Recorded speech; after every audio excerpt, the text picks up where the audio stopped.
Good morning, everyone. Thank you so much for joining us this Saturday morning. We are glad that you chose to spend your precious Saturday, part of your Saturday morning with us. You're welcome to another wellness series with us. This is the RAPHA Health Ministry. One of the many things we do is to be able to put out some important information, tips, strategies pertaining to people's wellness, and it's applicable to everyone. So we thank you that you've made the time to join us this morning all over the world. Today's topic is a rather important, interesting one. It talks about emotional wellness and resilience. These are two of the most important words you hear very often these days.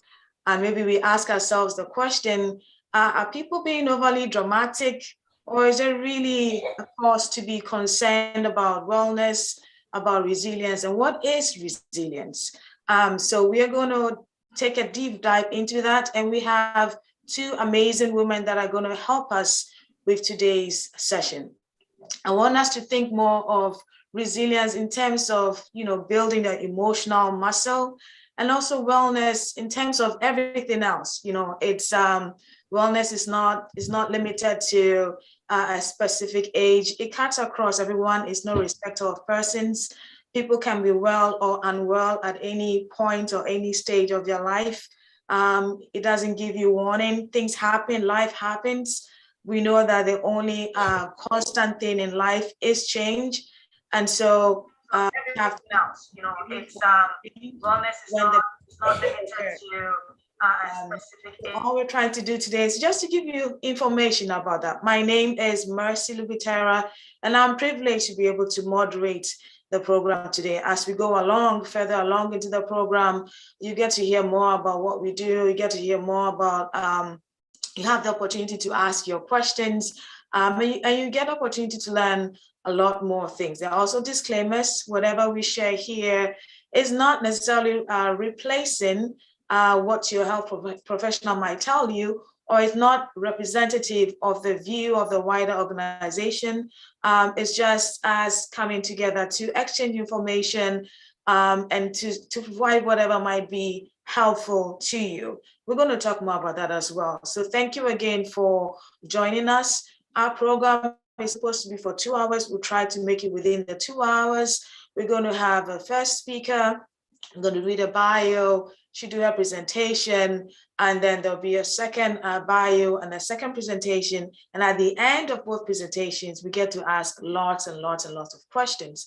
So we're going to delve into emotional wellness and also talk about building resilience, which is applicable to everyone.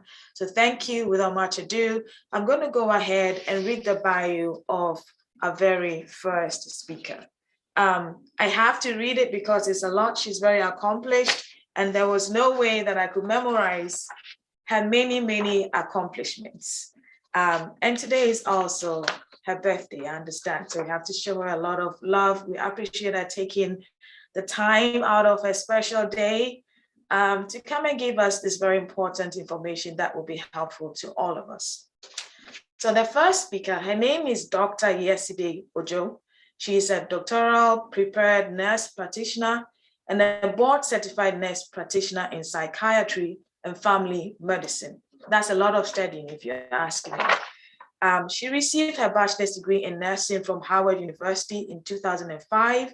She has worked as a bedside RN for 10 years in various settings to include general hospital population, nursing homes, outpatient, rehab, home health. She went on to further her education at Simmons College in Boston, Massachusetts, where she earned her master's in nursing and certification as a family nurse practitioner in 2016. She worked in the subacute acute rehab facility as an advanced nurse practitioner. Her experience in the subacute acute rehab illustrated the gap between medical and psychiatric care and how the mind-body connection is often ignored. These gaps in care encouraged her to pursue a psychiatric mental health nurse practitioner certificate at Brandman University in 2019. She worked as a psychiatric nurse practitioner at FHBC, an outpatient community clinic, for over 2 years. She recently opened a private psychiatric practice this year and is super excited as to what the future holds. She manages and treats mental health disorders across the lifespan, to include but not limited to depression, anxiety, bipolar disorder, ADHD, schizoaffective disorders, schizophrenia, neurocognitive disorders, personality disorders, opioid use disorder, and alcohol use disorder. So in summary, in plain language, she has the education, the knowledge, the experience, and she's going to bring that information. She's going to leverage all of that to bring us information as we discuss this important topic of emotional wellness and building resilience. Dr. Yeside Ojo, thank you for joining us today. Please go ahead. Thank you so much. Good morning, everyone. Thank you very much, Professor Mercy. It is an absolute pleasure to be here this morning. Any platform, any avenue to promote mental awareness, I am all for it. And I'm super excited as to the event that we're going to have today. I am hopeful, and I'm sure that we're going to have a positive outcome, information disseminated, and people will be more comfortable in response and more comfortable when it comes to their mental health. So, emotional wellness. What is emotional wellness? I'm going to be speaking on that. Why is emotional wellness important? What are the factors that can influence one's emotional wellness? What are the signs and symptoms to look out for when a person is experiencing difficulties with their emotional wellness? And most importantly, what are the strategies to improve your emotional wellness? Emotional wellness, the definition. Emotional wellness has to do with your thoughts, the way you think, your feelings, and your behaviors. Emotional wellness allows you to clearly recognize and accept your feelings, both positive or negative. And this includes adapting to stress, life changes, and difficult times. Okay, so now we have the definition of emotional wellness. So why is emotional wellness important? According to National Institute of Health, NIH, emotional well-being is important because it can affect how people function and carry out everyday tasks. Emotional wellness can affect how well an individual is able to handle stressful situations and challenges, and how they adapt to those changes, how they respond to difficult life events. Emotional wellness is important because it's a boost to your mental and physical health. You're going to hear that over and over. Mental health and physical health, very, very important, because you cannot have one without the other, and they are actually interconnected with one another. Emotional wellness can affect relationships. It can affect your work and overall, again, mental and physical health. Emotional wellness is important because if you're emotionally well, you're stronger confidence in who you are. Again, you're going to still hear the emotional health and mental health, they go together. So you can't have one without the other. People with greater levels of emotional wellness are more likely to thrive mentally.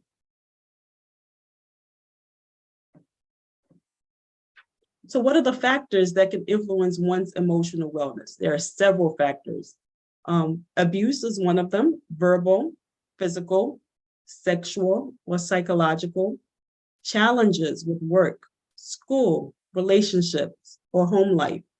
Changes in health, pregnancy, chronic medical condition, changes in relationship, finances, unemployment, losing a loved one, moving away from family and friends, retirement, affects social circles and a sense of purpose, and of course, substance abuse.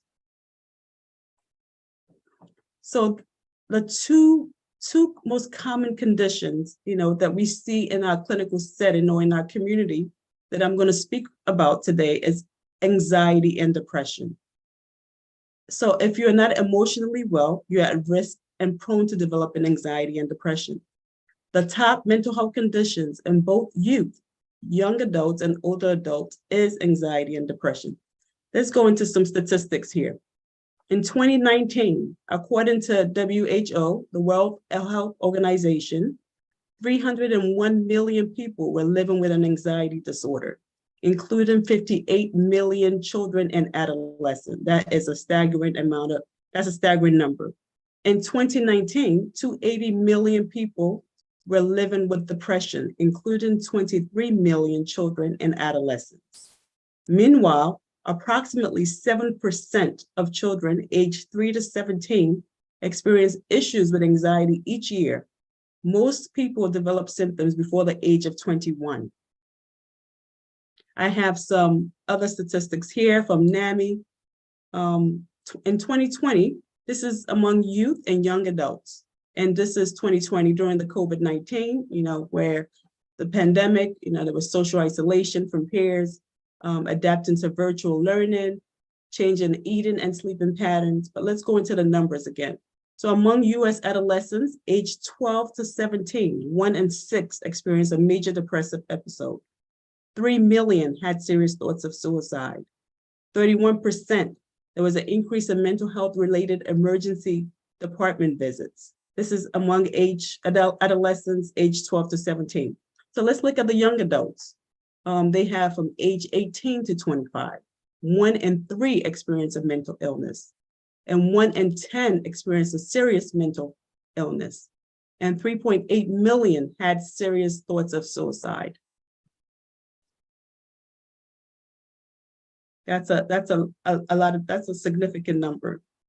So, okay, what are the emotional and physical symptoms of anxiety to be on the lookout for? Emotional symptoms, you can have feelings of apprehension or dread, feeling tense or jumpy, restlessness or irritability, always anticipating the worst and being watchful for signs of danger.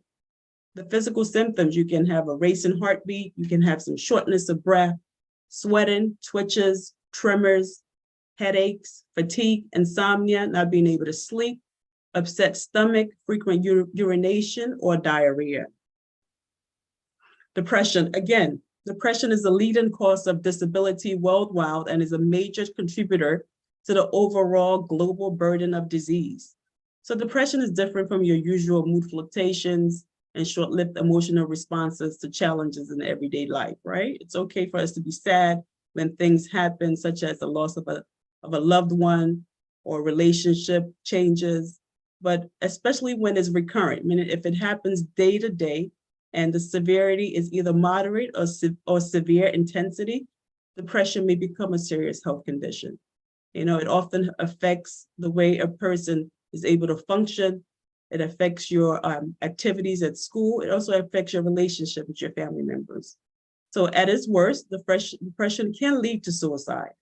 Over 800,000 people die to suicide every year, and suicide is the 4th leading cause of death in ages 15 to 29-year-olds.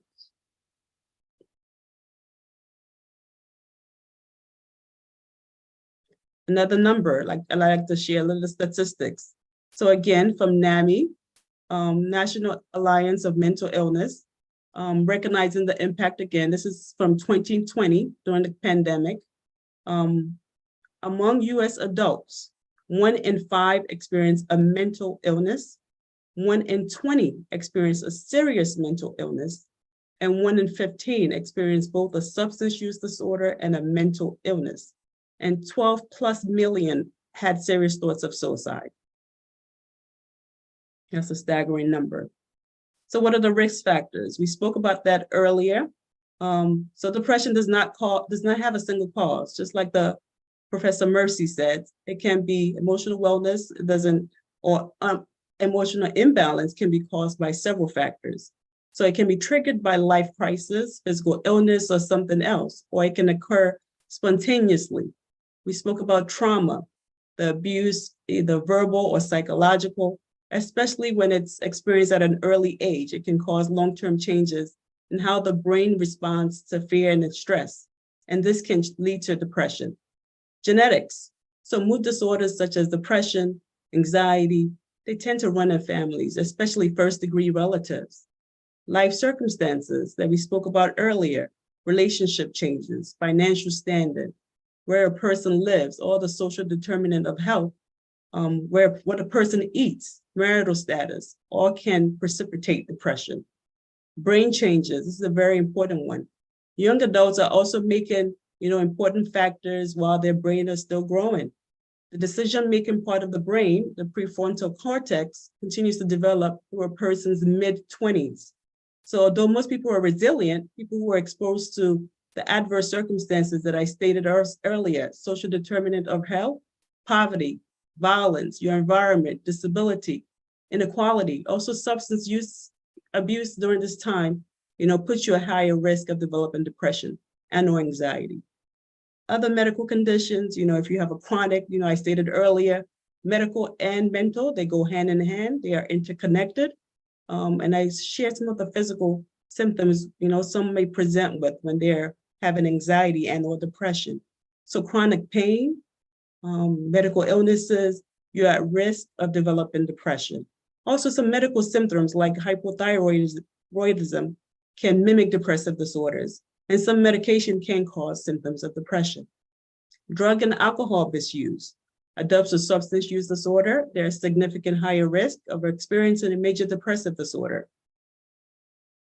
And alcohol can actually worsen depressive symptoms.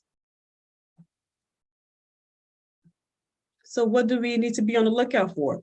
So depression can present differently in children. So for school-age kids, monitor that their grades, they can have a marked fall in school performance. So their grades just drop drastically or significantly.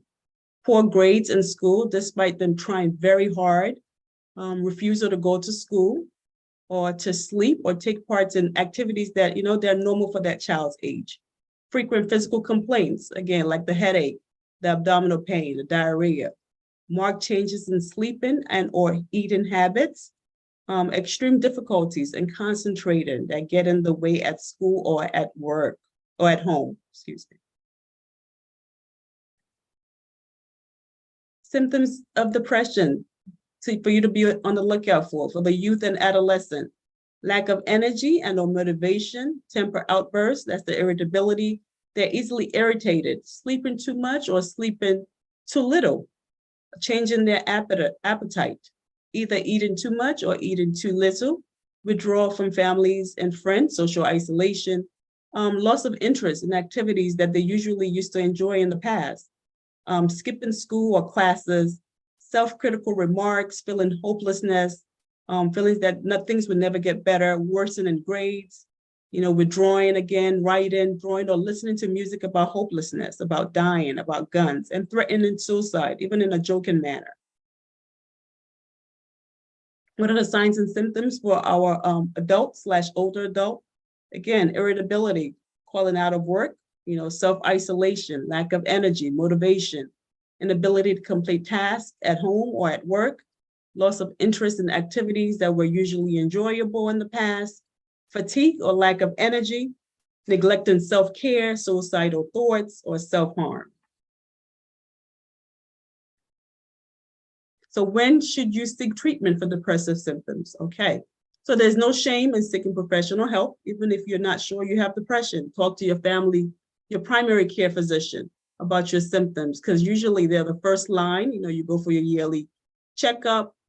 They have screening tools at the physician's office, screening tools for depression, screening tools for anxiety. So based on your scoring or the rate of your screening tool, that would determine the appropriate plan of care. They can either, transfer you or refer you to a specialist. So when you're dealing with any mental health, a good rule of thumb is you should seek help if your symptoms get in the way of your living your life, meaning that your ability to eat, your ability to sleep, your ability to get along with others, and your ability to enjoy life. So what does mental health treatment entail? Okay, although depressive disorder can be very devastating, it does often respond to treatment. So there's no one size fit all. It's usually patient-centered, meaning that it's usually individualized for that patient. There is a combination, or some patients are okay with just one treatment. It all depends on the severity. So there's psychotherapy, which includes cognitive behavior therapy, focus therapy, different forms of therapy. There's medication management, including antidepressants. There's mood stabilizers. They're antipsychotic. There's exercise that can help with prevention to mild to moderate symptoms. Exercise produces natural neurotransmitters, serotonin, which is good, makes you feel good, natural endorphins. There's diet, make sure that you're eating less preservatives, less starch. And also there's brain stimulation therapy, but that's if you've already failed psychotherapy and failed medication management, that can also be helpful. There's light therapy, because some people actually have seasonal depression, meaning that during the fall, during the change in the weather, the change in the season, they tend to have more depressive symptoms. So the light box exposes them to a full spectrum of light to regulate the hormone melatonin, which is actually good for sleep. Alternative approaches includes acupuncture, there's meditation, there's faith, and nutritional can all be a comprehensive treatment plan. So battling, we can't talk about mental health without battling the stigma, especially in the Black community. Have some little statistics here or some data. According to the Health and Human Services Office of Minority Health, Black adults in the US are more likely than white adults to report persistent symptoms of emotional distress, such as sadness and feeling like everything is an effort. Black adults living below the poverty line are more than twice as likely to report psychological distress than those with more financial security. But individuals in the Black community may be more likely to believe that since they've survived so much adversity, they're strong and no one has a right to tell them that something is wrong. And since they may view a mental health issue as a weakness. Despite the needs, only 1 in 3 Black adults with mental illness receive treatment. So according to the American Psychiatric Association, Mental Health Facts for African American Guide, African Americans and Blacks are less likely to receive guideline consistent care, less likely frequently included in research, and more likely to use the emergency room or primary care rather than seek a mental health specialist. So here are some of the comments that I've heard in the past. Africans fear if they get help or speak to a counselor, they'll be labeled quote unquote crazy. I've heard witchcraft. I've heard stay away from that person. I've heard we don't talk about things like this to other people. Let's just keep it in the house. And most especially, I've heard this: prayer can fix it. So breaking the stigma. So as a society, what can we do? So we're doing the first thing. I like this, like I said, any platform, any avenue to promote mental conditions, mental awareness, I'm all here for it. So as a society, the first thing is for us to realize that depression, anxiety, or any of the other mental health conditions I didn't mention, that I mentioned the most common ones, are real and treatable conditions, right? So just like we see hypertension, just like we see high cholesterol, they're treatable condition, so is depression and anxiety. We have to cultivate a culture of openness, a culture of communication, meaning talk about it. And that's what we're doing right now. Talk about it to anybody that wants to hear you, anybody that wants to listen. And make sure you check in regularly, especially if you know that they are under strain or dealing with any mental illness.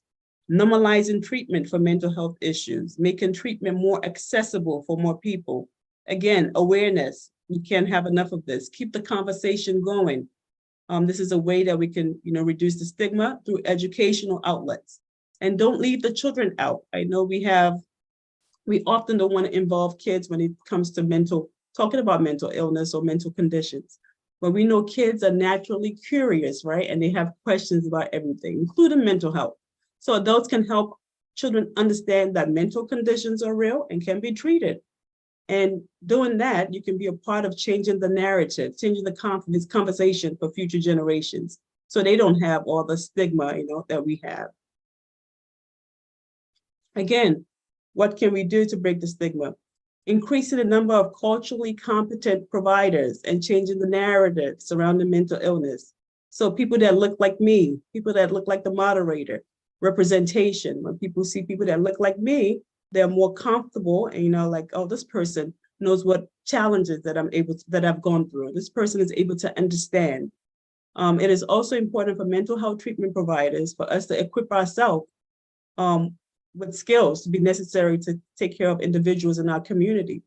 We should be able, culturally competent therapists and psychiatrists could help ease mistrust and provide better care. So how can one access mental health services? There are several ways. Psychologists Today, this is one of my top. Psychologists Today, you can just Google it, put it down on the website, psychology, it pops up. You're able to see different providers. They have licensed psychologists, they have licensed therapists, they have psychiatrists. You can search them by location, you can search them by the state, and you see a picture pop up. I love to look at the picture of who I'm going to go see, and you can actually look at what they specialize in. So if it's trauma, if it's anxiety, they have different specialty, and they have a picture. Also NAMI, National Alliance of Mental Illness, it's also a good source of resources and has several resources that can help as far as accessing mental health services. Also, again, Google, referral from family and friends, your health insurance plans. It normally gives you a list of covered providers. Your primary care physician, referral, they can refer you to a psychiatrist, a counselor, or a therapist. Your employer, they have occupational health services. And in school, they have counselors, they have social workers, and they have psychologists. Oh, I love this. What is the significance of the 988 number? The 988 number is modeled after the 911 number, which is good. That means we're getting there. In the past, it was a 1-800 talk. I don't even know the number. So imagine somebody being in a crisis. Imagine somebody being suicidal, and they have to dial a long number. I can't imagine that. So 988 number, you just dial it. You can chat, you can text, you can call. And it's actually it's a crisis lifeline that has resources. They have counselors, and they have support system that can help you.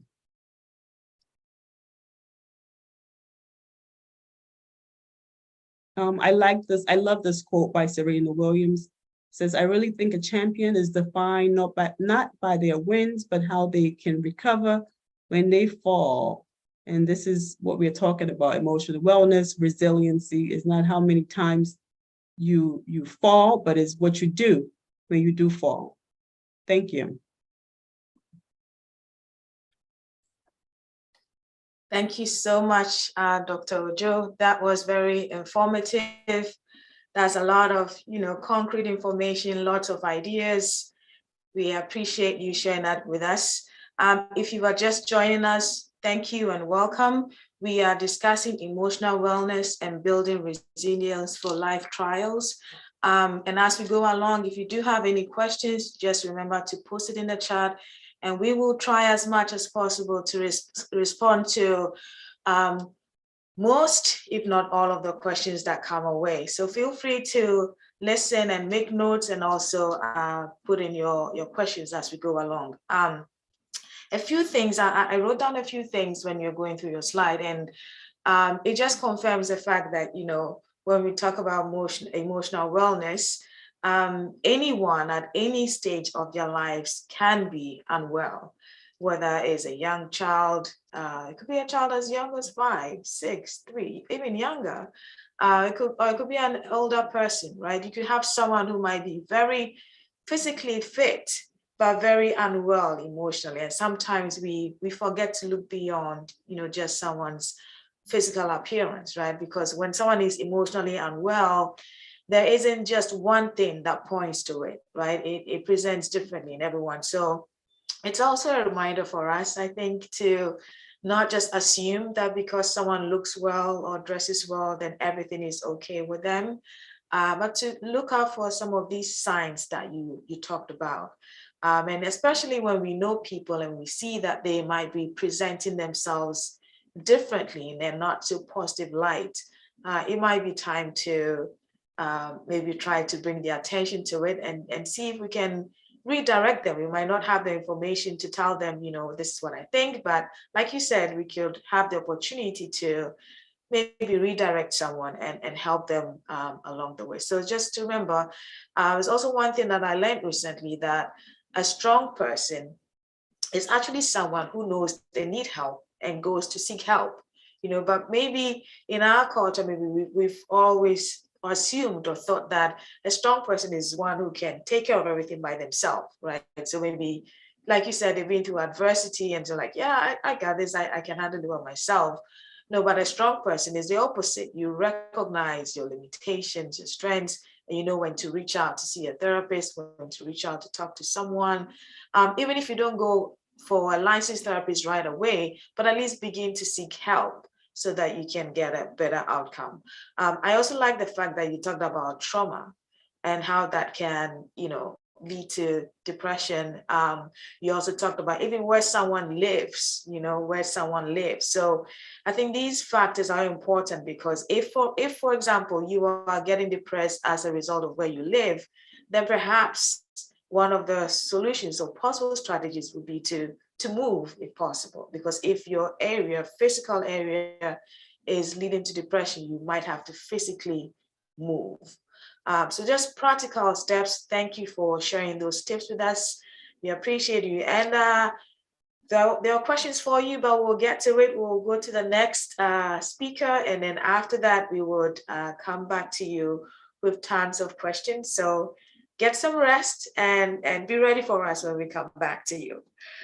So like I said earlier, we have two panelists today, two presenters. Dr. Jo has done a wonderful job. And next, we're going to the next amazing woman in the house.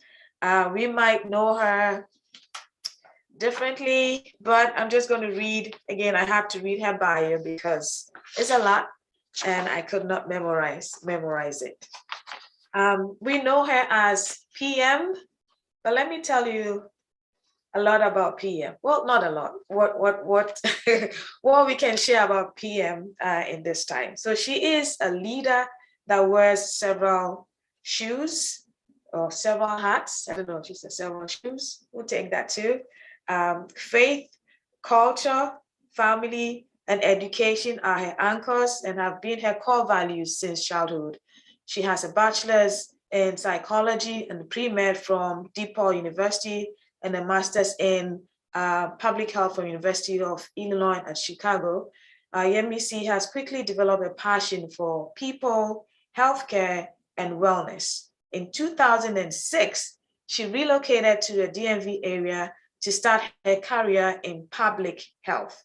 Yemisi is an epidemiologist by training and is currently a senior advisor for a federal agency.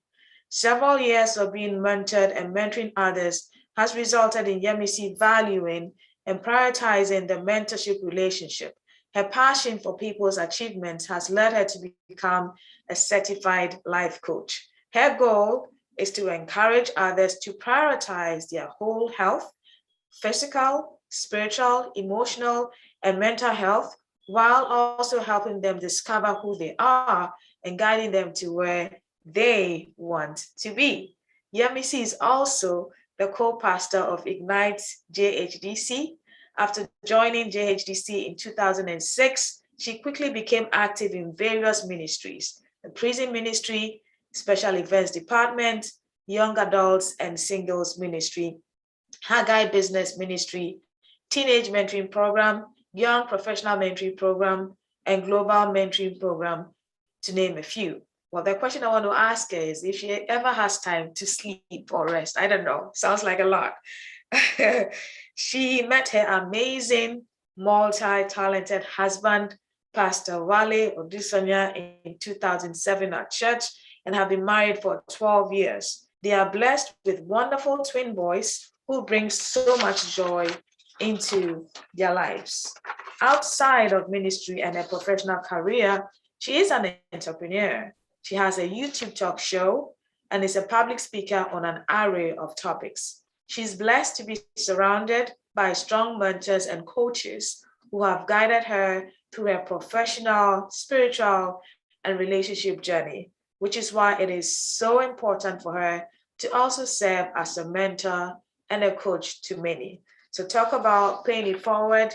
That's exactly what PM strives to do. So without much ado, hand it over to you, PM. Take it away. And thank you so much for making time to share your knowledge and your experience with us. Go ahead. Thank you so much, Dr. Mercy, for that wonderful introduction. I'd like to also thank the RAPHA Health Ministry and JHDC for this wonderful opportunity. I do not take this for granted. I have to start off by saying I love what you all are doing. I think that you all have provided a wealth of resources, and it is so beneficial. Dr. Ojo did a fantastic job kicking off this presentation. It's a bit hard to follow her, but I'm going to try. So let's get started. We already talked about the fact that I'm a certified life coach, and I love what I do because it gives me an opportunity to help other people. And I would not be able to do what I do without the support of my family. So I need to thank my wonderful, supportive, tailor-made husband for always being there and providing the assistance, as well as my two amazing sons who continuously encourage me. And I cannot forget to mention my support team. There's so many different people who are on my team continuously supporting me in one way or another. So thank you. Let's get started. Some of the things we're going to speak about today will be repetitive, but that's okay, because I think hearing it again and again will help you remember this presentation. I'm going to just kick off right where Dr. Ojo left off and talk about building emotional wellness and resilience for life trials. Next slide, please. We're going to start off with the foundation of what is emotional wellness. And as I mentioned, we've said this before, it is the ability to handle one's emotions and other encounters in life in a healthy manner. It's being able to balance and manage situations and circumstances in a healthy way. And some of the synonyms for emotional wellness include emotional well-being, emotional balance, emotional status, emotional condition. And my favorite is serenity. Anyone who knows me knows that I live by having a lifestyle of serenity.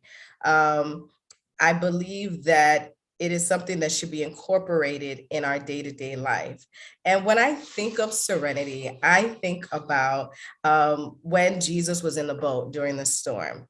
I just want to throw in a few scriptures that so that it can hit home. If you remember in Mark chapter 4, from verse 35 to 41, and I'm not going to read the entire section, but I do encourage you to read it at home. Jesus was in the midst of the storm, and I'm going to read verse 37 because that just hits home for me and my beliefs about serenity.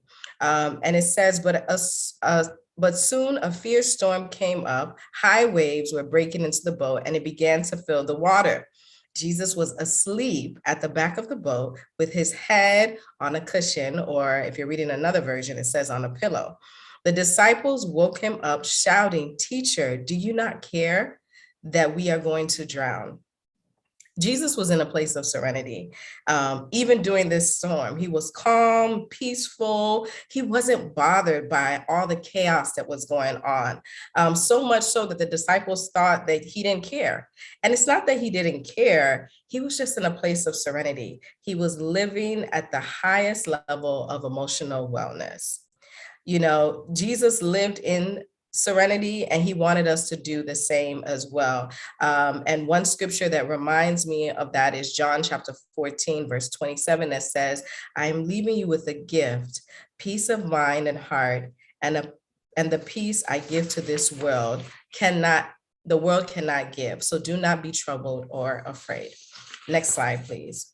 So there are a couple of influences on emotional wellness, and I'm just going to share a few. This is not an exhaustive list, but I thought it would be good to just give an illustration of some. These specific influences can alter your emotional wellness for the better or for the worse. You know, stress, family, death, moving, school, changing, working, your career environment, relationships with people, or any type of major life change that can all influence your emotional health. And if it's impacted negatively, it can lead to several factors that Dr. Ojo already mentioned: diseases, conditions, so many different things can be a product of an unhealthy emotional wellness. So it's important for us to recognize these influences and how they affect us. And the most important thing is for us to learn how to manage them. We must have a life that is balanced, and keeping in mind that we can't avoid these influences, we can manage them. Next slide, please. So how do we manage them? By building resilience. And, every item that was on the previous page is a normal part of life, and most of them cannot be avoided. But what we can do is manage them so they don't overwhelm us. So what is resilience? I searched for several definitions, and one that I found that I really liked was the capacity to recover quickly from difficulties and toughness. So I'm not so sure if I agree with the quickly part. I think quickly is relative, but just the fact that you're able to recover from difficult situations and toughness, the ability of a substance to object or spring back into shape, elasticity. When I think of that, I think of a rubber band. No matter how much you stretch it or pull it, it's still a rubber band, and it goes back to its original shape, or at least close to its original shape. According to the Mayo Clinic, resilience can help protect people from various mental health conditions, such as depression and anxiety. Resilience can help offset factors that increase the risk of mental health conditions, such as being bullied or previous trauma. If you have an existing mental health condition, being resilient can improve your coping ability. I love that. Resilience is much needed, and we're going to talk about a couple of things in the next slides. Next slide, please. So how do we build resilience? While resilience might be a foreign word, or it might seem a little complicated or difficult to achieve, like many things, resilience can be learned. It is a learned behavior, and hopefully by the end of today's seminar, you'll be able to ask questions to see how you can learn, or how you can teach somebody close to you how to be resilient. I'm just going to discuss a few ways. Again, this is not an exhaustive list, but these are some of the things that I feel are important for building resilience. The first is identifying coping strategies. Second is to build your team. Create a routine, establish faith and spiritual anchors, and to get help from professionals. I'm going to go into each item, but if you would like a breakdown of how to build resilience by age, please let us know by indicating in the chat. And I also want to encourage you to reach out to Dr. Joe. She had an extensive slide deck that talks about resilience at different age categories, but we didn't have enough time to go through that today. So please reach out to her or myself, and we can get that to you. Next slide, please. All right, identifying coping strategies. So coping is your ability to put strategies or things in place when you encounter a challenge, so that challenge doesn't impact your mental well-being too much. And we all encounter challenges in life. This is something that we can't avoid, but it's important that we learn how to cope when we face challenges. And these are a couple of suggestions that I have. Identify the positive within a negative. There's always a positive within a negative situation. I'm late to work, but I thank God I made it to work safely. The other one, distance yourself from negativity or stress. If there are people in your life that are just negative, distance yourself from them. And if you can't avoid them because they're your family members, or they're very connected to you in multiple ways, limit your interactions with them so that you are not overwhelmed. The third, engage in problem solving. I love this. Don't dwell on the issue, acknowledge the issue, but let's move past it. Let's find a solution to help us get through that situation. So for example, I can't pay my bills. That is devastating. So instead of staying there, what are some of the solutions? How can I solve this problem? You can ask yourself, how can I make more money? Or how can I reduce my expenses? That way you're going beyond what is keeping you in that place of emotional distress. The next is release tension. What can I do today to release my tension? Is it exercising, participating in a hobby, playing or watching a sport, cooking, relaxing, taking a hot shower, soaking in a tub for 20 minutes, which I absolutely enjoy, taking a swim in the pool, washing the dishes, or organizing your closet? Believe it or not, for some people, organizing your closet and washing dishes can be a coping strategy. It helps them calm down. It helps them relax. And I love it. I don't know if it works for me, but I love it for other people. The next is taking time away. Everybody needs some time away. Everyone needs some me time, a break, a day off from work, a vacation. And I think it's important to be intentional about taking time for yourself.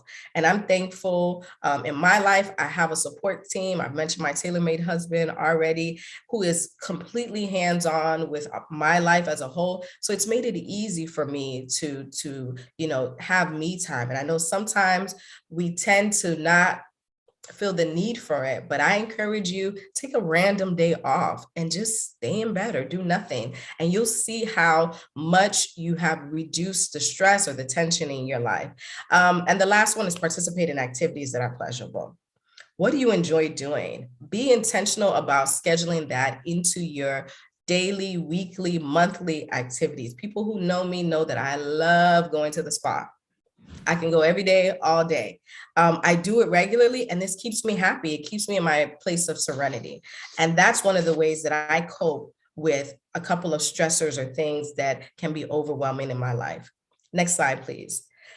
Build your team. To build resilience, you need a team. I've mentioned this already. Building a team of people to provide emotional support around you. We were not meant to be an island. We were meant to have people around us.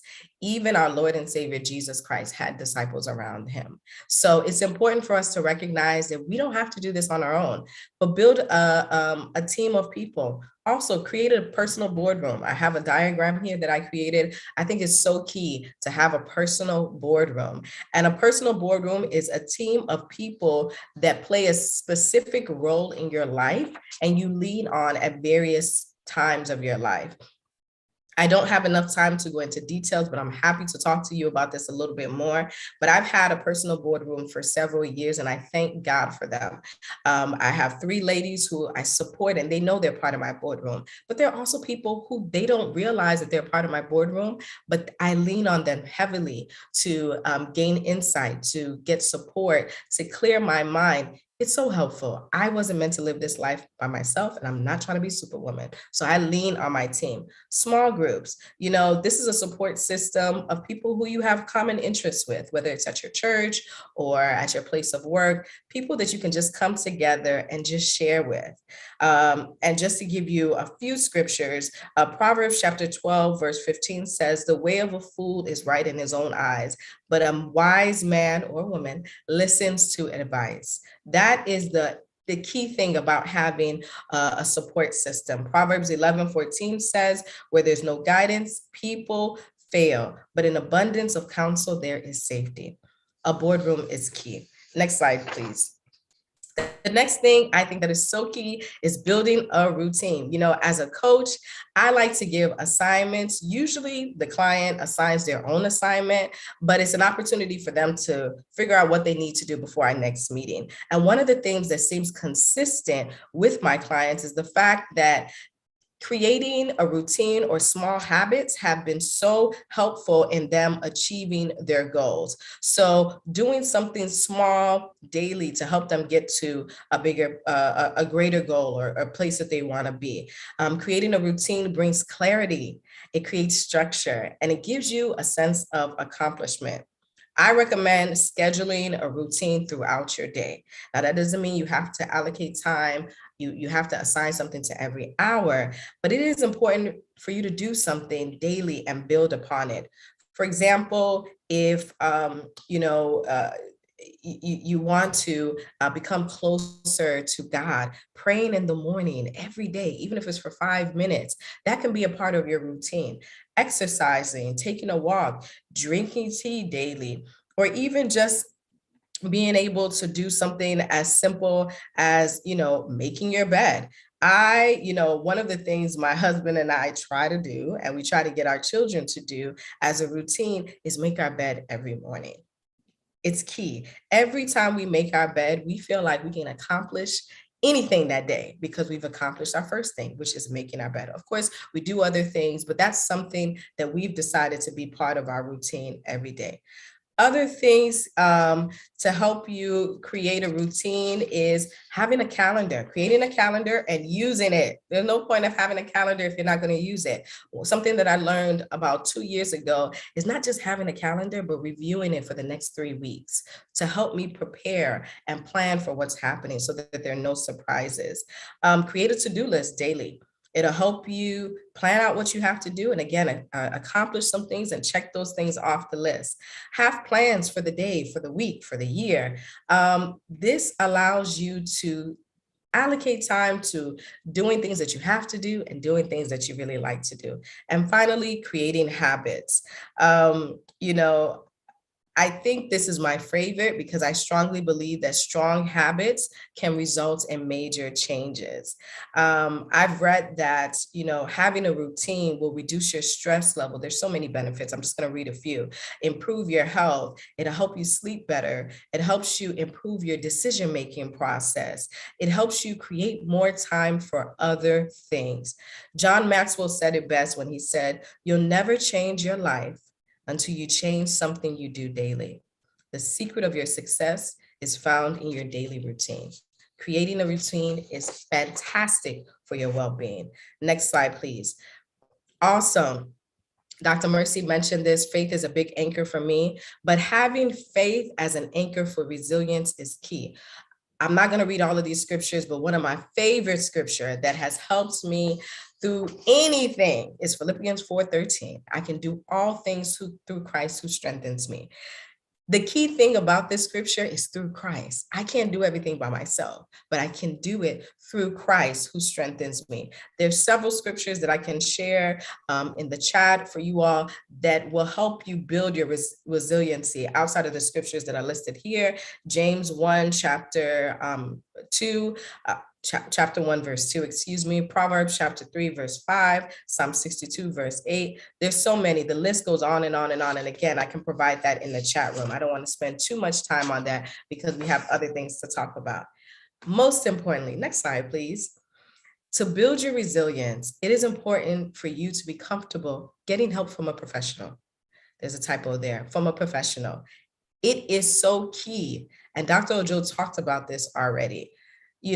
Having mental health issues or feeling like you're not well emotionally is okay. It's a part of life, but it's important for you to be comfortable getting help. Everyone needs help. And I'm thankful that there are an array of professionals that can help you through the various stages that you need help with. This is just a few. Of course, you can reach out to a life coach, someone like me, a clinical psychologist, a counselor, a minister, a pastor, a licensed professional, and also this 988 suicide crisis lifeline is something, and Dr. Ojo talks about this, it's so key. It's an opportunity for you to get help from someone to, get you through whatever it is you're going through. They'll help you de-escalate your situation. They can refer you to a crisis counselor. Their goal is to help you stabilize your mental health and get you out of emotional distress. And it's anonymous. No one has to know. So if you ever feel like you are overwhelmed, pick up the phone and call 988. You will not regret it. Finally, as I round up, I want us to keep in mind that despite what we're going through, there are some phrases I want you to meditate on. Number one, you got this. Okay, whatever it is you're going through, you will get through it. This is a season. Every season changes. So no matter what you're going through, understand that this is temporary. Don't judge me by my success. Judge me by how many times I fell down and got back up. That's a quote by Nelson Mandela. We're all familiar with him. He went through a lot, but his success wasn't the trials and tribulations that he went through, but it was how many times he got up. And what does that tell us? Everybody falls and everybody has trials. Margaret Thatcher said it best: you may have to fight battles more than once to win. Warriors are built because they went through battle. And whatever battle you're going through, just know that at the end of it, you will be a warrior. Finally, Steve Mabarley said it, and I love this, so I had to put it on here at the end. Life doesn't get easier or more forgiving. We get stronger and more resilient. So I just want to encourage you that no matter what you're going through, know that this is a season. You'll get through it and you will come out strong. Next slide, please. I'd like to thank you all again so much for this opportunity. Here is my contact information. Please visit my website, iamyemmyc.com. Feel free to give me a call. We can schedule some time to talk. I love talking to people, or just send me an email at yemmyc@iamyemmyc.com. Thank you so much for your time. Dr. Mercy, I would like to turn it right back over to you. Thank you so much, PM. That was a good, you were saying, how do I follow through with what, Dr. Ojo did? But you both did your presentations in a way that, it synced and it just brought more content or more flesh to what we've been talking about. If you're just joining us, welcome and thank you. This is our emotional wellness seminar. Today, we are discussing the topic of emotional wellness and building resilience for life trials. We emphasize on building resilience because we know that life trials will come. It's just a matter of time. So we're trying to, explore ways that you can build that emotional muscle or be mentally prepared or ready for when those situations come, so you can handle it a bit better because you have prepared for it. Think about it more in terms of having a car. You're going to go for an event. You don't know what day the event is, but the event is coming. It's going to come. But then you're ready because you have enough gas in your car. So whenever you're told it's time to move, you're ready to move. But if you don't have any gas at all, when it's time to move, you cannot move, even no matter how much you try. So think of it in terms of trying to just put in that emotional gas, in your tank, so you're ready to use it when the time comes. So thank you so much. As you were going through your presentation, I was reminded of something that we learned in grad school. It's called Echo Map, right? And with that, it tells you to put your center of a circle and to ponder over all the different systems you engage with on a frequent basis. So that could be you versus work, school, church, family, whatever it is, and make an assessment of the type of energy that relationship gives you. Often, is it a positive energy? Is it negative energy? Is it so-so? So when you draw that map, that ecological map of yourself, and you are the center of it, you get to see how much energy you're dissipating and how much energy you're getting back, positive energy. And it gives you the chance to decide, okay, I have too many negativities in my life or negative energies. What can I do to switch those, so I have a lot more positive energy coming in? And that's also part of being resilient or being proactive about your own wellness. So thank you for sharing that. I hope that has been helpful to everyone. Please go ahead and put your questions in the chat and we'll get to it. So right about now, we're going to go into the part of questions. And Dr. Ojo, I promised that I was going to come back to you. So I'm going to start with you. We have quite a number of questions already, and we're going to get started. So the first question, I'm going to start with somewhat easy questions, and then it gets progressively difficult as we go on. So let's start with the easy ones. Someone wants to know if depression can be prevented in the first place. Is it possible to prevent it? What's your response? Yes, thank you for that question. That's a very, very important question. Yes, there are some depression can be prevented, right? That's what we mentioned earlier. There are risk factors that put you at risk of developing depression, but having a good support system, having a community that Pastor Yemisi spoke about earlier, having a routine, your thought process, like you stated, Mercy, thinking positively. The way you think affects the way you feel, which then affects your behavior. So if you're able to think positive thoughts as opposed to negative thoughts, yes, your spirituality equally important, and maintaining a physical healthy, make sure that you're physically healthy. Like I stated earlier, physical health and mental health, they're interconnected. So it can be prevented. Thank you for that. PM, I'm coming to you. Someone has a question on resilience, right? So you talked a lot about resilience, and this person is asking, what if you have this life situation and it's something that prolongs? And let's say it's a loss of a loved one. You were not expecting, it happened suddenly. Maybe you were okay, you thought your life was all right, and something unexpected, tragic happens, and you don't know what to do. How do you build resilience over something that is so tragic and is impacting your life for a long time? What are you supposed to do? How do you get out of that? That's a very good question. And, death is the one thing that we can never run from. It's a debt that we all owe. And unfortunately, it brings so much pain. But as I mentioned before, there are a lot of professionals.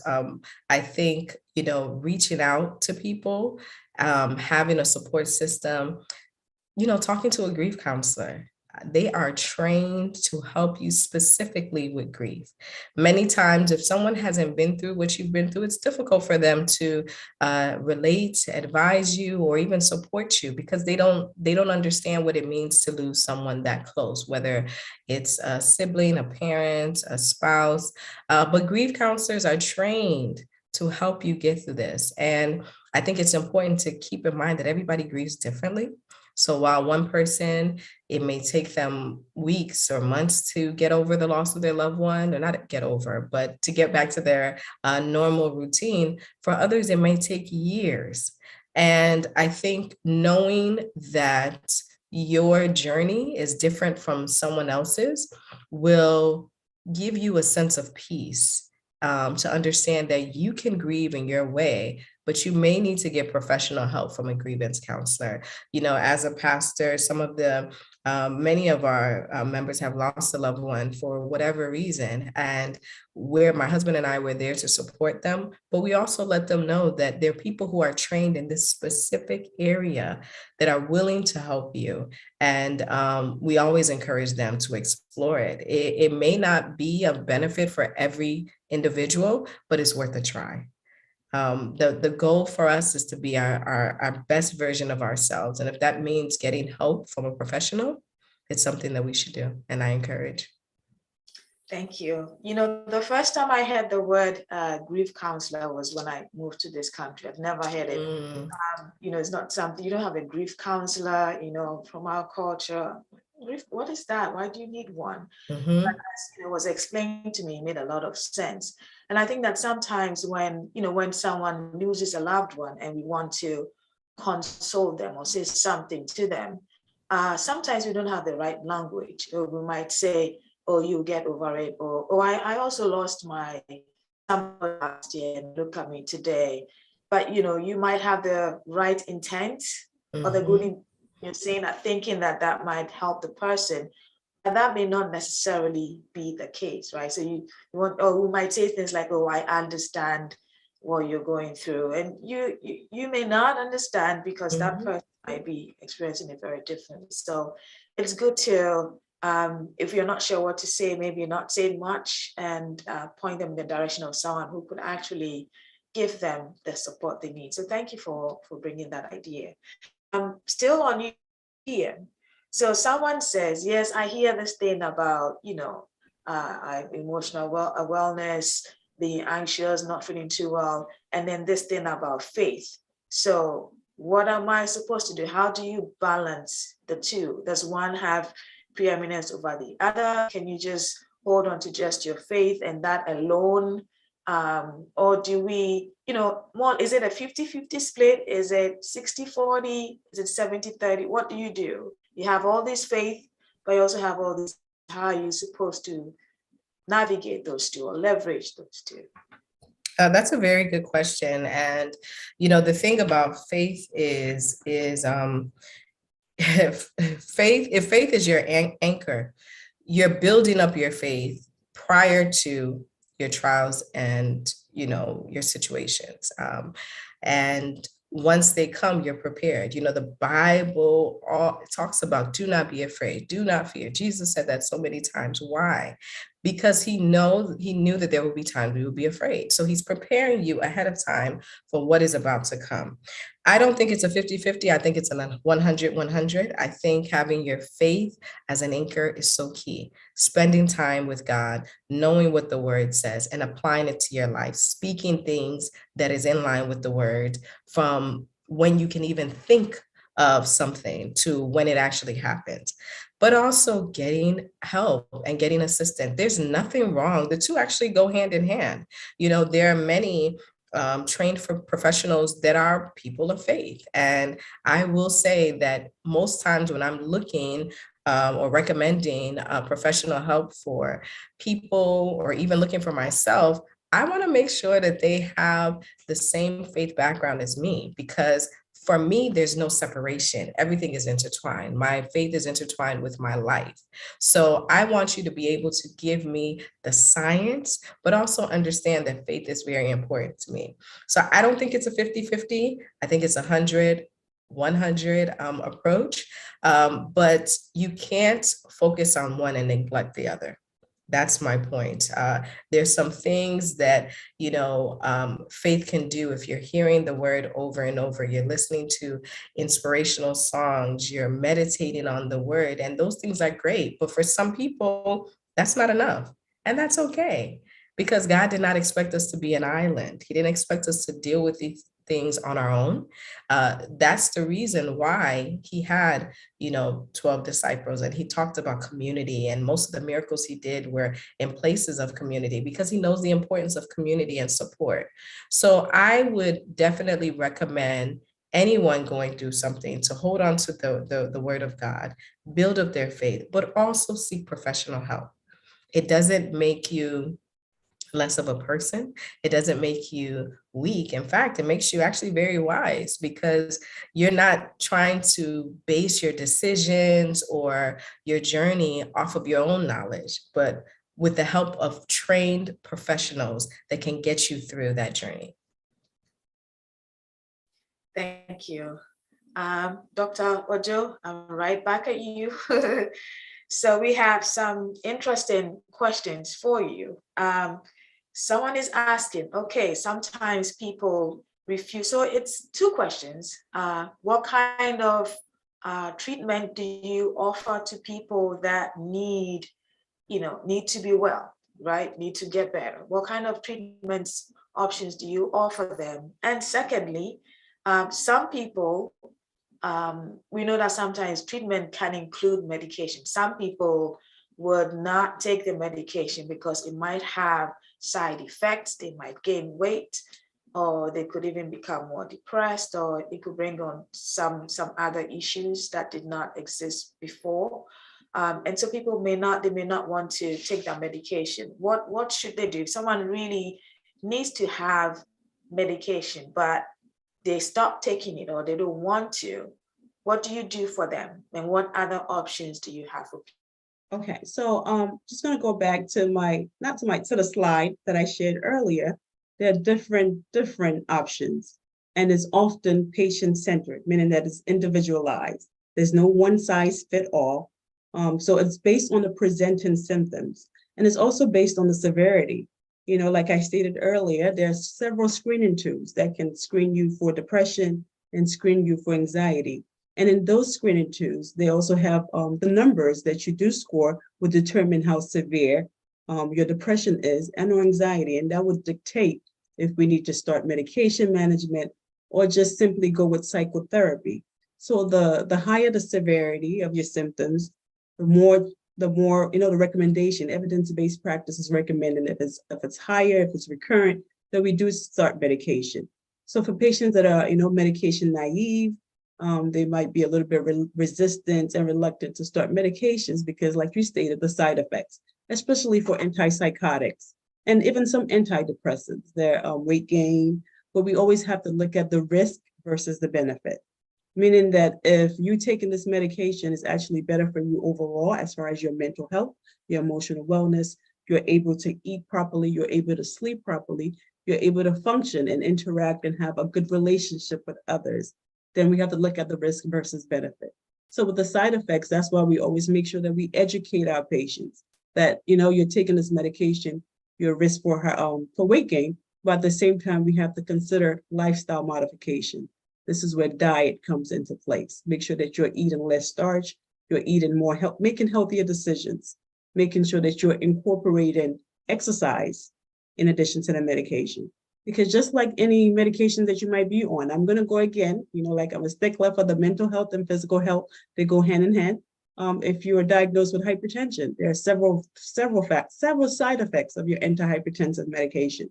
Side effects you see, risk factor, or if you see all these commercials, side effects is like, wow, is this safe for me to take this medication when you see all the side effects? So you always have to look at the risk versus the benefit.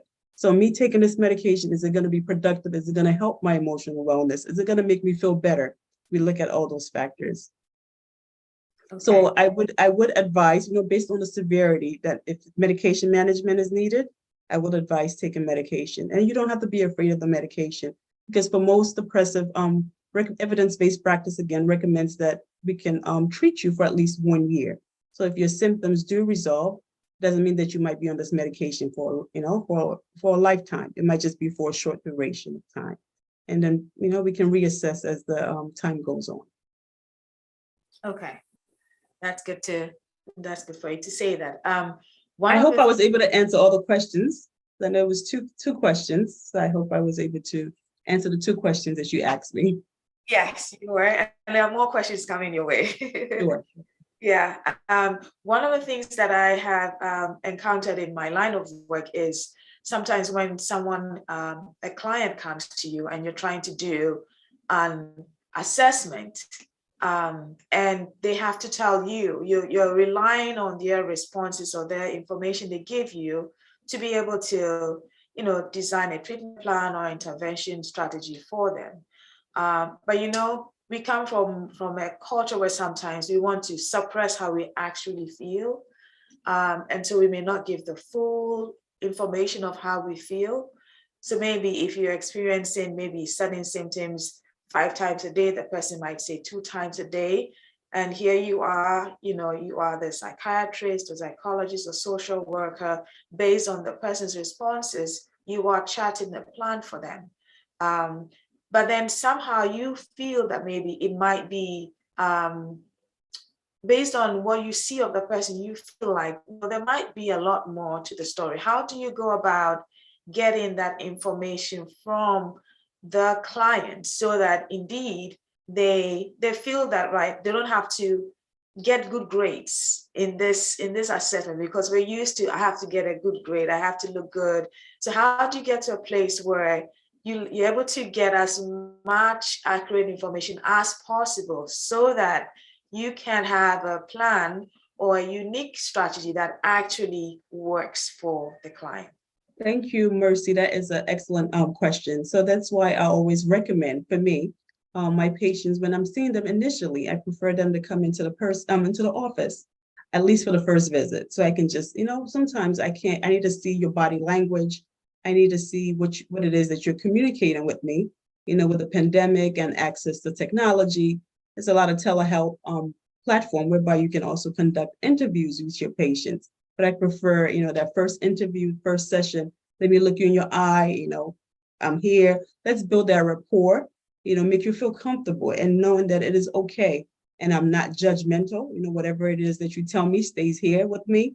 It doesn't go to anybody else. So just building that sense of trust and, seeing somebody that, like I said, representation, somebody that looks like you, that there's, I've probably been through the same adversities or the same challenges that you're going through. And I'm better able to understand where it is that you're coming from. So I just, building that sense. And, with mental health, sometimes, like you said, it's impossible for you to get that, full diagnosis the first time. Sometimes you might need subsequent visits, from the patient, for them to feel actually very comfortable with you. Sometimes it can take 2 or 3 visits for you to finally get the full diagnosis. Okay, thank you for that. PM, I'm back to you. So someone wants to know what happens when, for some of us, our lives are so busy, we overschedule ourselves, or maybe we are in that place where we are given tasks to do on top of the many things we're already doing, and we get overwhelmed, and that begins a downward spiral. How do we claim our time back? How do we claim our lives back? How do we claim our wellness back? What's your tip on that? How do you say no sometimes? Or how do you, That's a very good question. Or even church related stuff or important things, right? How do you balance that? That's a very good question. And, I think it's important to know that every yes to something is a no to something else. So being comfortable saying no when you need to say no, it's not easy, but I can guarantee you, after you say no the first time, it gets easier. I had a year a couple of years ago when I first moved to the DMV area and I was still trying to get acclimated. I was doing everything and anything. And I just kept saying yes to people. And I felt my body telling me to slow down. So I was intentional about having a month of no. So every time somebody asked me something, no matter how much I wanted to do it, I said no. Not because I didn't want to, but because I needed to train myself on becoming comfortable saying no. And after I did that for 1 month, it became easier for me to say no. It's not that I don't want to help you or spend time with you. It's just that my wellness, my well-being is more important to me. I need to be the best version of myself enabled in order for me to live my best life. And I'm all about living my best life. So being able to say no is not easy, but it is necessary. As far as being overwhelmed and claiming your time back, I think I mentioned this earlier about having a schedule and scheduling things out, not just the work that you're doing, but also time to rest and time to sleep. As crazy as that may sound, many people don't schedule how much time they get to sleep. So if you know that you need 11 hours of sleep or 8 hours, whatever the case may be, schedule that. Know that at 7 o'clock, I need to go to bed. It'll be difficult at first, but once you get into a routine, it becomes easier. And there are different things you can do. You can set alarms. You can have a wind down period. You can put on your do not disturb on your phone. There's so many things you can do to make sure you are programmed or encouraged to stick to whatever schedule or plan you set. The way that our life is, especially if you're good at something or you're a person that people lean on, people are going to require a lot from you. Not because they don't want you to rest, but because they feel like they need you. It's important for you to be comfortable to say that at this point, at this moment in time, I can't be there for you, but I can recommend somebody else, or I can give you a different idea on how to do this. I personally can't do it for you because I'm working on spending time with myself, improving my health. And I think people will respect that. They will respect that because they want you to be well. You just have to be able to vocalize it in a bold, non-threatening way, and they will receive it well. Thank you. I like the tip on a month of no. So I think that's something that some people, including myself, will try. Will try. Maybe you'll go into 2 months of no. I don't know. Yeah. And if you can't do a month, you can try a week. Try a week if you can't do a month and build off of there. Just don't make it a year. And I think that's an important tip. So thank you for sharing that tip. Yeah, Dr. Ojo, back to you. Someone says, I was asking if the symptoms of anxiety can be reiterated. I think it's someone who is watching live and maybe they missed, some of the things you were saying specifically to anxiety, and they're saying, I'm beginning to show some symptoms, but I want to be sure I don't feel depressed. So basically, this person is trying, are they anxious or depressed, or what exactly is going on with them? So if you don't mind do like a quick recap of, what anxiety looks like or what depression looks like, so that this person can, can have that information for themselves. I would also say that they can reach out to you if they need like more detailed conversation or one-on-one. That could be helpful. But if you don't mind, just quickly Recapping. Yeah. Thank you. Thank you. Good question. So the emotional and physical symptoms of anxiety, feelings of apprehension or dread, feeling like something bad is going to happen, feeling tense or you're always jumpy, restlessness or irritability, you're always irritated, you're always so quick to snap at others, you're always anticipating the worst, so being watchful for signs of danger. And there are different forms of anxiety. So there's generalized anxiety, there's social anxiety, there are different types of anxiety. But also physical symptoms to be on the lookout: increased heart rate, palpitation. You can have some shortness of breath. You can have some sweating, tremors, some twitches. Physical symptoms, you can have some headaches, tiredness. You can have some insomnia, not being able to sleep. That's insomnia. You can have some upset stomach. Abdominal cramps, you can have frequent urination and diarrhea. And the symptoms to be on the lookout for depression, again, irritability, positive lack of energy, inability to concentrate, hopelessness, changes again in the eating and sleeping pattern, changes in the way you feel, you not being able to complete your task, trying to see what else. Not being able to complete your task, not being able to get along with others. So those are the symptoms of depression. And again, like Professor Mercy said, if you wanted to contact me, we can I can speak to you personally or individually to give you some more information as far as differentiating anxiety symptoms and depressive symptoms. Thank you. And I know that we have talked a lot about anxiety and depression, but I do want to emphasize that there are so many other emotional disorders. We just cannot get to them. We're talking more about these two because they appear to be a lot more common. And so if whatever you think you're experiencing has not been talked about, you can read up more about it, or again, you can contact any of the presenters and they can go in depth with you regarding that. So let's say if you have some schizophrenic disorders or whatever the case may be, they can always talk to you about that and help you along those lines as well. So don't feel as if it doesn't apply to you. There's a whole range of emotional issues that anyone can experience at any time. So Dr. Joe, I'm still coming to you, and this one is a big one. We talked about 988, we talked about suicide, and this is a very big one. So we would like to hear what your take is on this particular question. So if someone opens up to you or exhibits signs of being suicidal or tells you that they want to commit suicide, how do you intervene? What are the right questions to ask? How can they be supported? If you're not being direct about their intent, but the individual has a known history, how can you get them help without offending them? Very good, very good, important questions.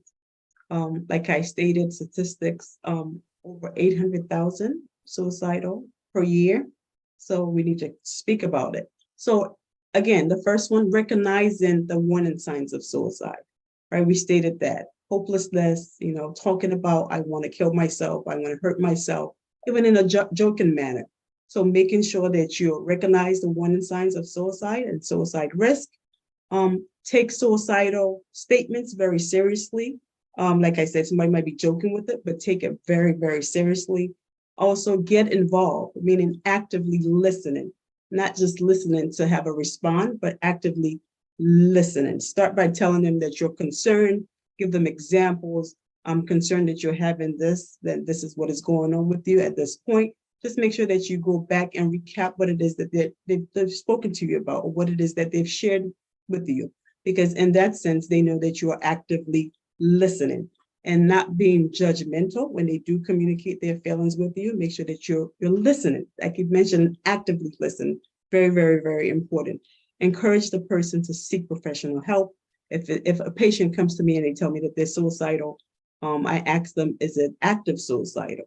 Meaning that, do you have an active plan? You can ask them, do you have a plan to hurt yourself? Or you're just passively thinking about it? Are you actively? And then that's when I ask them, do you have a safety? I always ask them, what is a safety plan? Who's your support system? Who can I call, if I need to reach you and I'm not able to reach you? You can get telephone numbers of friends, family members that are very close with the person that is thinking of committing suicide.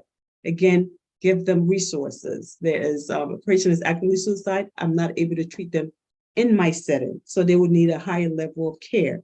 I will refer them to the hospital. That way they can get treatment and they have 24-hour supervision. Somebody's there, monitoring them, making sure that they do not actually commit the act. I know suicide is a very, very, very scary topic. Just don't be ashamed. Just always ask, I always end my interview, my sessions, any suicidal ideations. And they always laugh. Like I always end it, even though you don't tell me that. Are you suicidal? Do you feel like hurting yourself? And any homicidal ideations? Do you feel like hurting anybody else? Again, so recognizing the signs and symptoms of suicide, giving them the appropriate resources, 988, crisis line, suicide prevention, also actively listening and checking in on your loved ones, be non-judgmental when they're communicating with you and trying to, just let them know that there's help out there and we're here to help them. Thank you. One of the things I have come to know for sure is that no one is 100% well 100% of the time, right? So regardless of a background or your profession or anything, there's always a moment where you're not feeling too good. Maybe you're a little bit overwhelmed. You need to refresh and all of that. So there's always, there's not a single person that is 100% of the time. So it's just a reminder for us, for everyone to know that if you're not feeling, you wake up one day, you're not feeling 100%, it's okay. Welcome to the real world.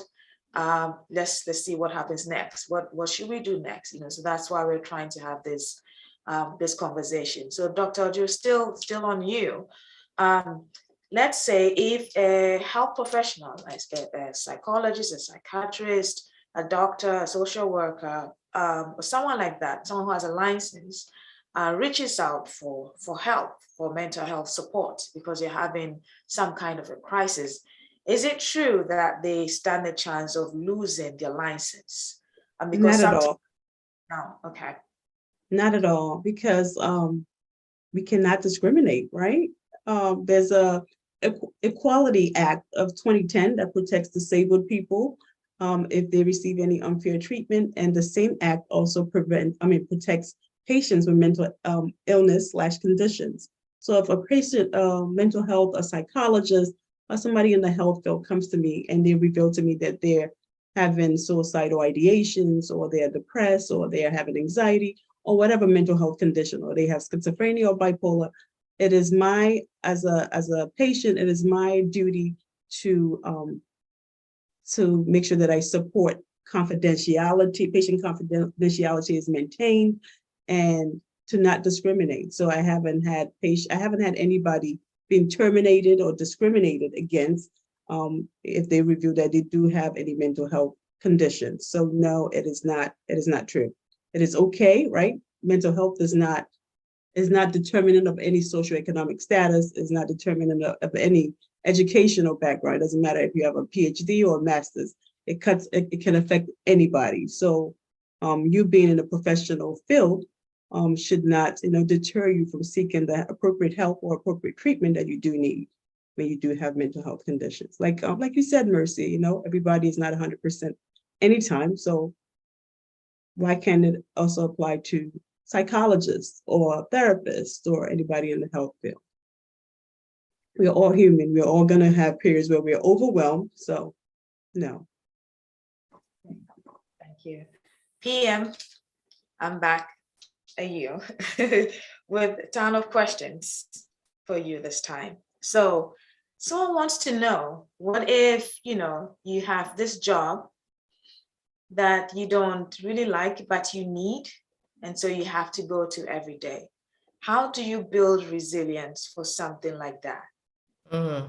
That's a very good question, because we have all been in situations where either we're not too fond of where we are. We started off great and then it took a different turn, or it started off horrible and then you're trying to figure out what to do. I think there's several things you can do.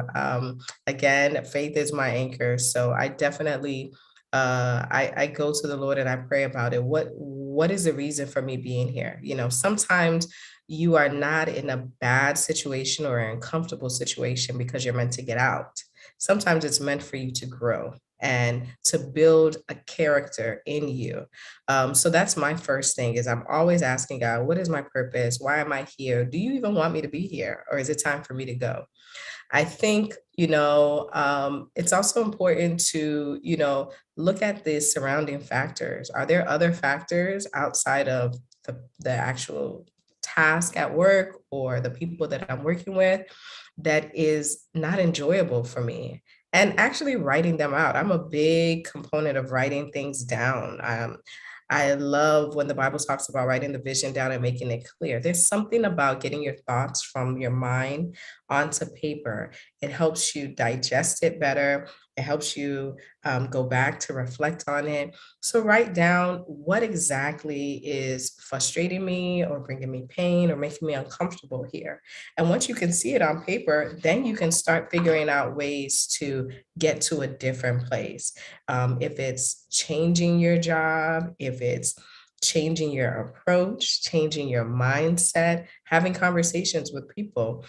I think having difficult conversations can bring about very beneficial results. It's not easy. It's not easy asking those tough questions and trying to get a better understanding of why this person just doesn't agree with me or is not too fond with me. But what it does do is it gives you insight. Some people are just not going to like you, and that is okay.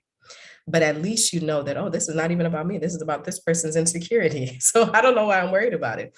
Or does this person think that, there's some incompetencies or I'm not qualified? Is that something that I can probably work on, because I'm really not good at public speaking or whatever it is? Maybe I can take some courses to build that up. So it's really not about me. It's about something that I need to do better at. My advice is praying about it, asking God for guidance, writing things down so that you can get a clear understanding of where you are, and then having difficult conversations with people by asking the right questions. Asking the right questions and making sure you get to the root of why you are unhappy at your job. I've been there. It's not easy. It's not a good place. It's not a good feeling to have. And the advice that I'm giving are the things that I've done myself, and they've worked for me. But also getting help from a professional. Sometimes you can't really figure those things out. And that's why we have people like life coaches, counselors, therapists that can help you break down those layers to get you to that place where you can get clarity. Okay. Now I have a follow-up question to that. So let's talk family, right? Sometimes we have interesting family situations, and we have the holidays coming up, Thanksgiving, Christmas, a lot of those things. And sometimes you have to attend these gatherings.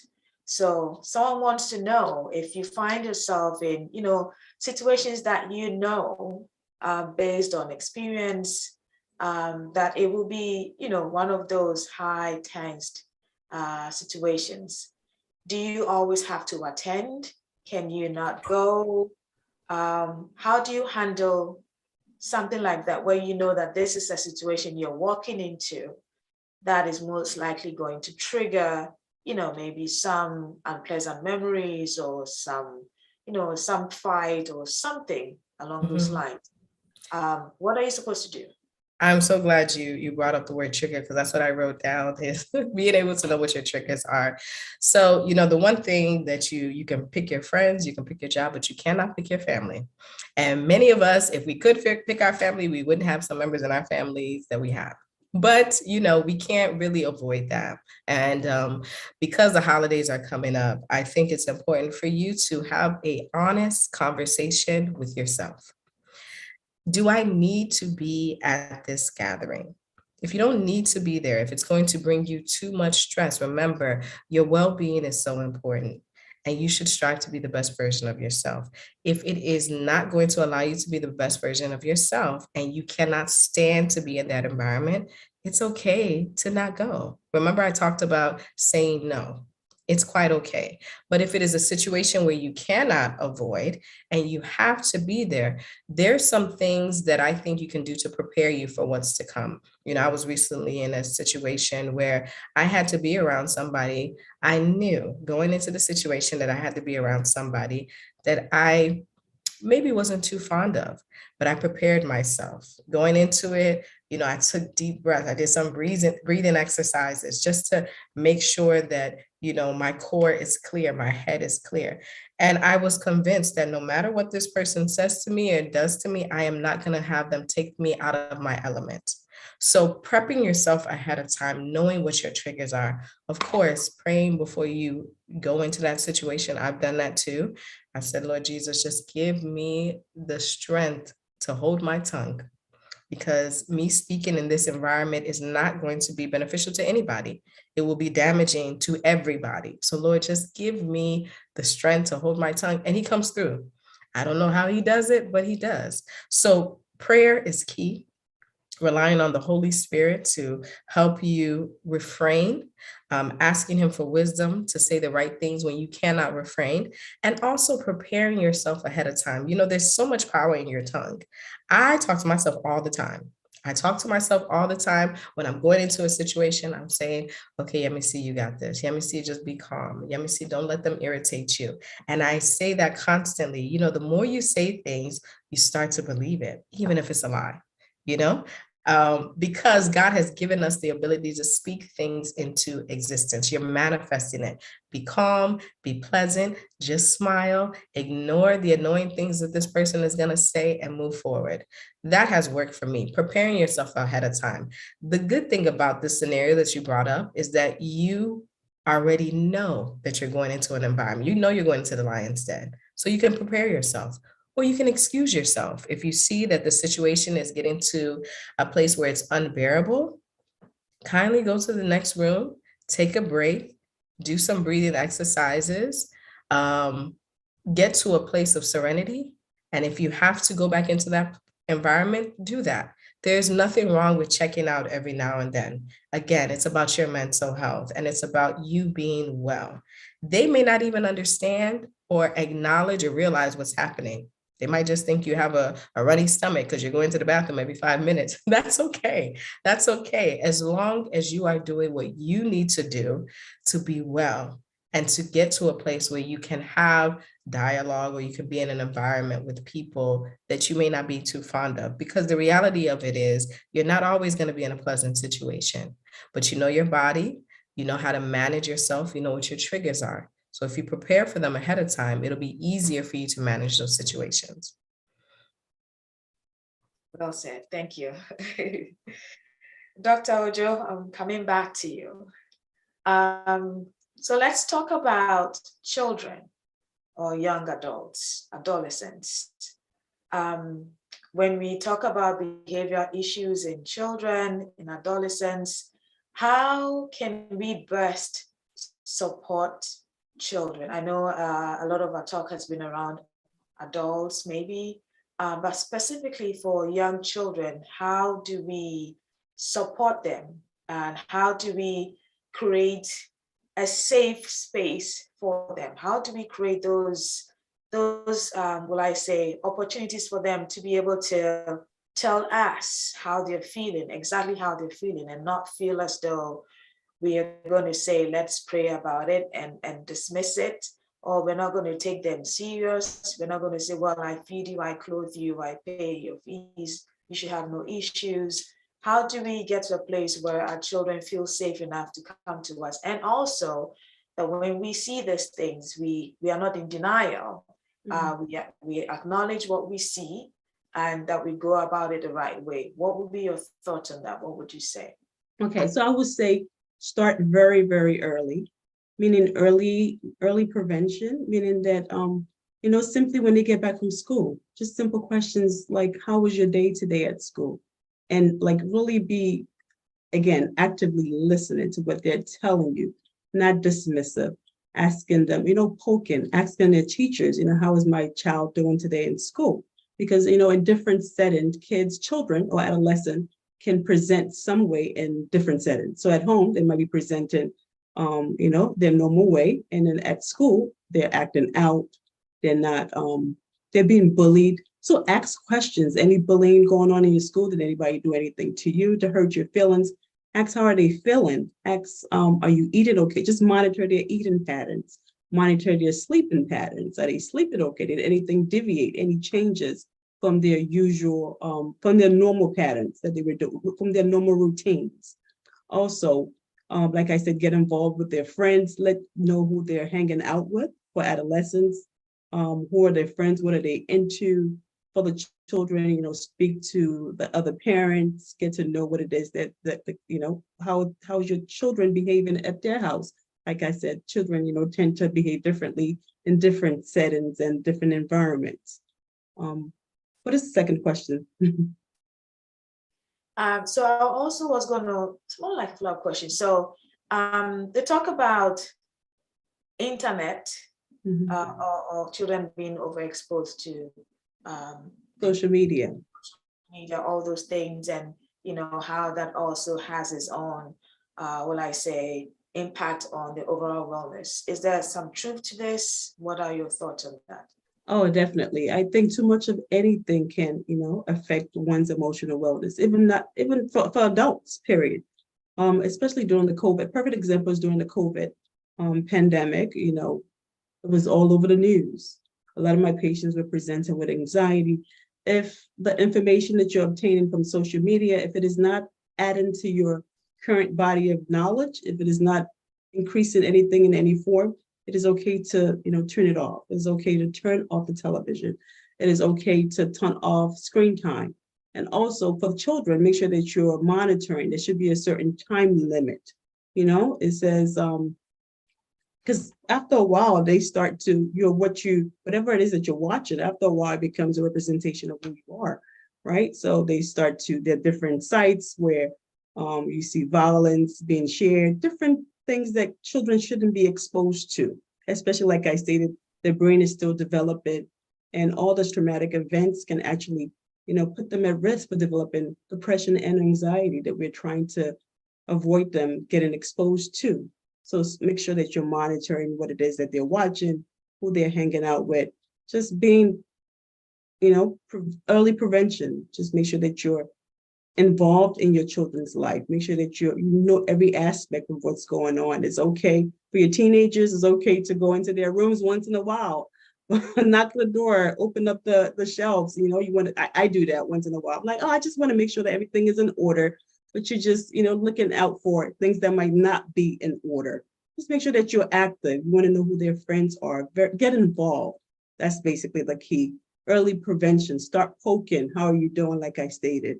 Any bullying, especially in the school age children.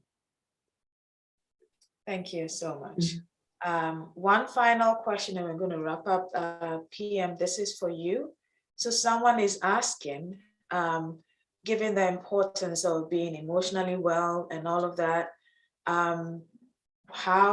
is it okay for the church to collaborate with organizations that promote wellness to the point where it becomes something that, a lot of information is shared constantly with people, and that might also help with the stigma, that might help with addressing the stigma in the community. So what do you have to say about that? I think, can you repeat your question? I think you said, is it okay for the church to collaborate with other organizations that provide services? Yes. Absolutely. The church is a hospital. So people are coming in with various issues, just like real life. Some of them are mental issues, some of them are physical, spiritual. I think it's actually important for the church to collaborate with clinicians, providers, because we see so many things, so many things. I mean, even in the young adult church, myself and my husband have experienced a handful of mental health issues, and we referred them to, thankfully, Jesus House DC has a paid licensed professional on staff. So we've been able to refer them out to those people, but also provide recommendations on where they can go. And what we do is, even though we can't provide the direct services, or I cannot provide the direct services, I have no problem referring them somewhere else and following up with the individual. Now, if that individual feels the need to have me be connected to their provider, which I've been in situations where someone was on the verge of committing suicide, and she called me, and I wanted to mention this earlier. When people call you and they reach out for help, they want your help. They want your help, and that's why they're calling you. And I literally had to stay on the phone with her, coach her to getting to a hospital and speaking to a doctor in the middle of the night, so that she knows that, yes, I'm interested in your well-being. Even though I cannot provide you those services, I know somebody who can. She felt comfortable enough to provide my contact information to her provider at the hospital, and they were following up with me. So I think there should be a collaborative effort. There's certain things that we can handle in the church, and there's certain things that we need to leave it to trained professionals to do. And we've done that. We can do a better job, and we will do a better job. But the first step is understanding that there should not be a stigma associated with mental health illnesses or crisis or situations, and being open to say, maybe you should talk to somebody. Maybe you should. I know somebody named Dr. Joe who's not too far from here that you can talk to and reach out to that person. They're coming to you because they trust you, and we can provide them references and referrals to people that we trust. This is a collaborative effort. Being well is not just your physical, emotional health, it's your entire health. And for us to do a great job in providing our members or our clients with the best care possible, it needs to be integrated at some level. So I'm a big pusher for it. I'm a big component. I have a couple of people on speed dial. If I meet somebody and they're like, oh, I provide these services, let me get your contact information. I save it on my phone, because you never know when you're going to need that person's help. So being prepared, having a directory, and being okay saying, this is not something I can do, but I know somebody that can help you. I think that's the best approach. And that's where we're going towards, at least, at Jesus House DC. I can say that. Thank you. So our time is really well spent. And so I'm going to just take final thoughts. I'll give each of you a minute. So Dr. Joe, 1 quick minute, final thoughts, 1 minute. Thank you, Mercy. Thank you, Jesus House DC, for having me here. Like I stated earlier, any avenue, any platform promoting mental illness or promoting mental health, I am all in support of it. And thank you, Yemisi, for giving us all the recommendations as far as what we need to do, to be resilient. And I'm also actually going to incorporate the 1 month of no. I'm going to start using that for myself, self-care. So thank you very much. It's been a pleasure to be here today. Thank you. Thank you. PM, 1 minute. I'd like to echo Dr. Joe. This has been a fantastic seminar. Thank you so much. To be speaking alongside Dr. Joe is an honor. Thank you for providing this platform for me. I just want to encourage people that we are not meant to be an island. We're not. So build up your boardroom, build up your team, reach out to professionals if you need help, because our goal is to make sure you win in every area of your life. We have a lot of resources. The RAPHA Health Ministry has so many resources. Dr. Mercy is a resource. Dr. Ojo is a resource. I'm a resource. And there's several other people who are not here today that can be of assistance for you. So if you feel like you or someone you know is going through a crisis or a situation that they need help navigating, please don't hesitate to reach out to somebody. There's no judgment. There's no criticism. There's no stigma. We just want to make sure you're living your best life and you're being the best version of you. Thank you so much again for this opportunity, RAPHA Health, Jesus House DC, Dr. Mercy. I really appreciate and I honor you all for finding me worthy to be on this platform. Thank you. Thank you. Thank you everyone for joining us. We are so grateful that you gave us a good chunk of your Saturday morning. Dr. Joe, happy birthday. Thank you for giving us your time on this special day. We want to thank all the leadership of Jesus House DC and RAPHA Health. There's a whole lot of people behind the scenes making this happen. We especially want to thank Pastor Lumide for his support, for his encouragement, and for being there for us whenever we have called on him. Thank you for Brabayo, the technical mind behind what we're doing today, and so many other names that I cannot mention. I want to say thank you all for everyone that joined us. We hope that this has been very helpful to you. You have learned new things, you've written down some tips. I'm also going to go with a month of no. I think that will make I'm going to try that, and I am sure that that would improve my wellness a lot. So thank you, PM, for that tip. Thank you, everyone else. We have attempted to respond to most of the questions. For those who couldn't get to, we apologize, but please know that you always have the chance to reach out to the presenters today for in-depth information. If you have any additional questions that were not addressed during today's sessions, you may send an email to raphahealthjdc@gmail.com, and we will respond to you in a timely manner. So thank you once again. Enjoy the rest of the Saturday.